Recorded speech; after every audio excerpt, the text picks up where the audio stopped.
Well, howdy there, Internet people. It's Bo again. So, today we are going to talk about Vice President Harris and former President Obama and Senator Manchin. And we are going to talk about the differences and similarities between Obama and Manchin. Yeah, let me tell you, since I never thought I'd say. Okay, so shortly after everything occurred with Biden and Harris becoming the apparent frontrunner, Manchin decided to offer his opinion. Now, I know almost everybody watching this channel, you were sitting at home wondering and waiting for the advice of Manchin. So let me tell you what he said. He briefly entertained the idea of, I guess, rejoining the Democratic Party and running to get the nomination. That did not last long. He then said that he would not serve as Harris's vice president, has not endorsed her at time of filming, and has called for a, quote, mini primary. Now, most political analysts kind of view the risks associated with that mini primary as something that could literally just hand the election to Trump. Something that most people would see as a bad move. Okay?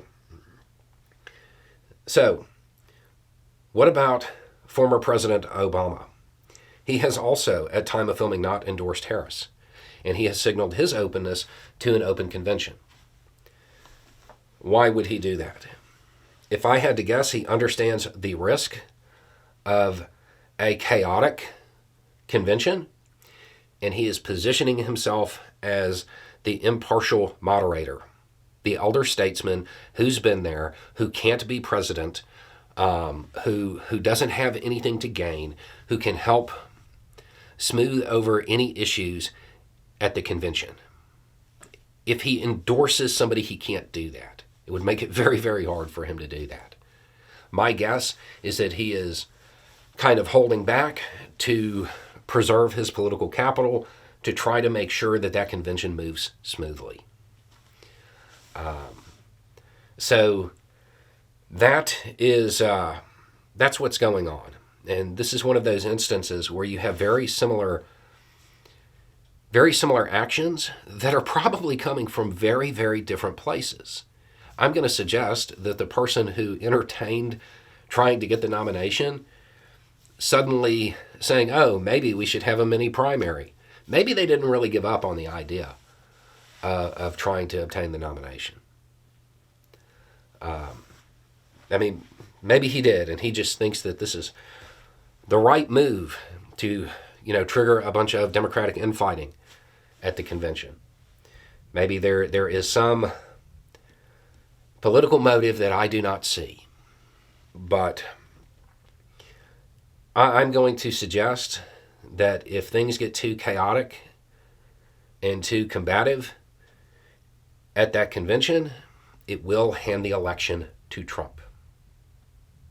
This convention is way more important than any convention in most people's lives that are watching this channel. Not all, because some were around for one a while back. But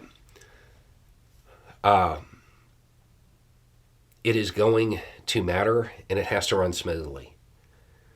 It has to run smoothly. It is incredibly important. So I would continue to watch these developments. It is worth noting that despite, the important Manchin endorsement not going her way, she has already picked up scores of endorsements from across the Democratic coalition, from establishment Democrats to progressive Democrats to unions. Like, they're just pouring in at this point. It does appear that the overwhelming majority of the Democratic Party is coalescing behind her. Anyway, it's just a thought. Y'all have a good day.